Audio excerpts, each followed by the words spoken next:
Good morning, dear students. Today I am going to explain the new topics. Before that, we just recapitulate some things which we have studied in the last class. So, the growth of Indian nationalism for the factor, which are the factors responsible for this? So, the Western education, it's a play a very important role in this growth of Indian nationalism, where the different schools open, also the people when they got the Western education, the influence of the Western philosophy and the revolutionary ideas of the thinkers then brought political unity, brought new class of people, helped the removal of social levels, modernization, industrialization, created employment opportunities, then removal of casteism, improvement of the condition of the women, and development of means of transport and communication. So the modern means of communications broke the isolation and forged a link between the people living in the distant area. Up to here we have completed. Now I'm going to explain the next point is socio-religious reform movement who played in the growth of Indian nationalism. So the during the 18th century, people more inclined towards blind faith and age-old superstition. With introduction of Western education, liberal and humanistic ideas gave birth to new awakening in India. That already we know about this. For this, few educated Indian motivated to the people against the social evils which were prevalent in society. In the last class, I already explained that what are the social evils prevalent in the society. That is a child marriage, then a sati system, parda system, untouchabilities. These are the social evils normally prevalent in the Indian society. So these people they motivated to the people against of this social evils. The various socio-religious reform of the 19th century contribute a great deal towards the nationalism, and this socio-religious reform movement aroused among all communities of the Indian people.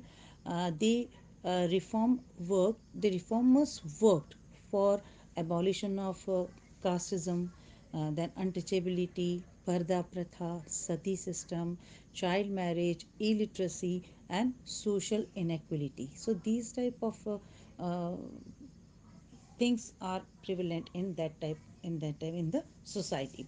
So the very important first person, Raja Ram Mohan Rai and Brahmo Samaj. Raja Ram Mohan Rai play a very important role in this social religious reform movement. That is why we also call him as a father of modern India or father of Indian Renaissance, where the changes that we can see in Indian society.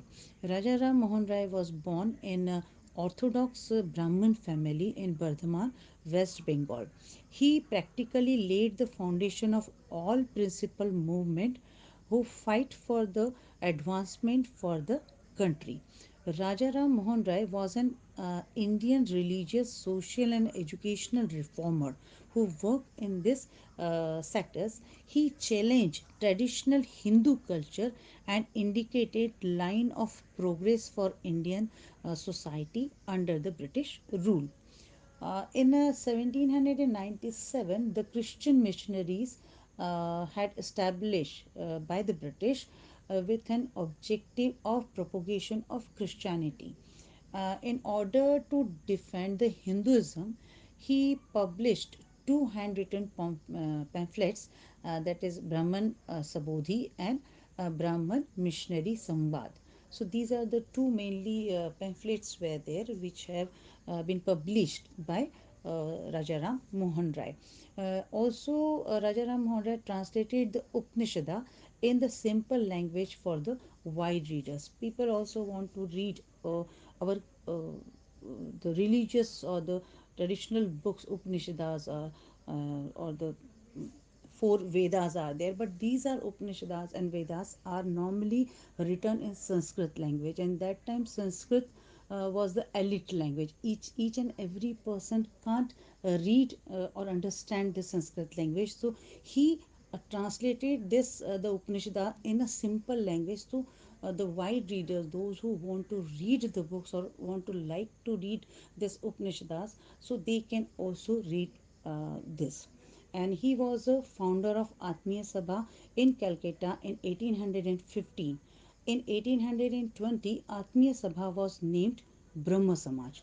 And Brahma Samaj, presently we know the Brahma Samaj, before that it was known as Atmiya Sabha.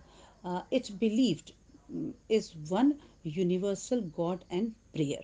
There was no place for temple, rituals, sacrifice, priest, or in the Samaj. So that normally they are the universal God. God is one.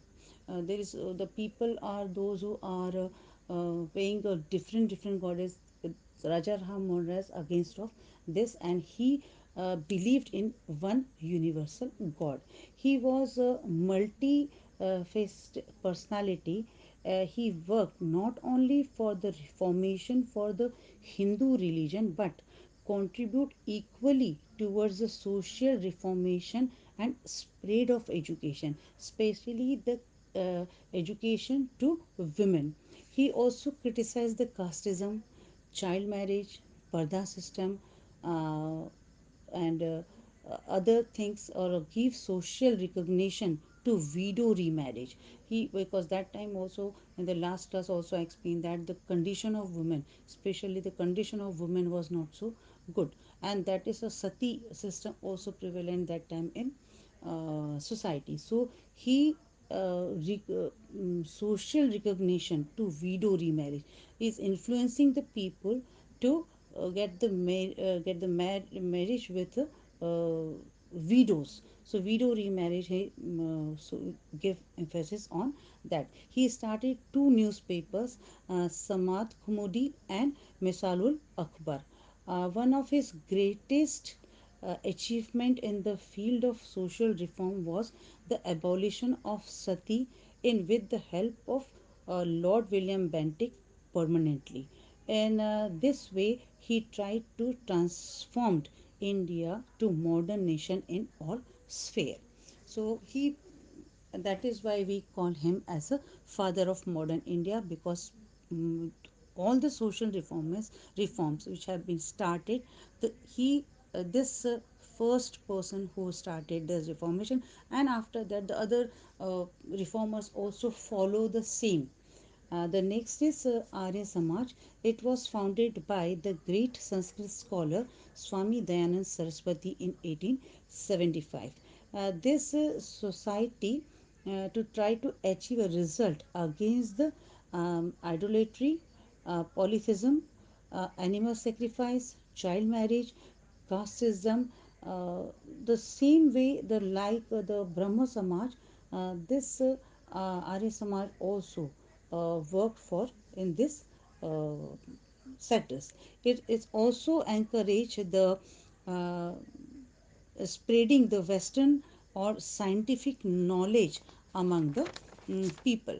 Also, Swamiji was strongly in the favor of equal status of men and women. So, equality, the these reformers are normally working for the equality, because just we know that the condition of women was not so good, but he emphasis on the equality in the men and women. Swamiji considered the Vedas at a true source of Hinduism, so he gave the slogan "Go back to Vedas." So this is a the one reformer, the Swami Dayanand Saraswati. He worked for this. Now is the Prarthana Sabha, or Prayer Society, also called a Prayer Society. It was started by Keshav Chandra Sen in the year of 1869 in Maharashtra on the model of Brahma Samaj. His main aim to make people believe and worship in one God. It was a spread to southern India or southern India. This society also worked for the improvement of condition of women, abolition of child marriage and infanticide. This opportunity or the educational opportunity for women. So this Prarthana Samaj or Prayer Society also worked in this field. Then Ramakrishna Mission. It was established to spread the message of Ramakrishna Paramhansa. He was a very simple and pious man, and the founder of Ramakrishna Mission was Swami Vivekanand, one of the greatest thinkers of India and disciple of Ramakrishna Paramhansa.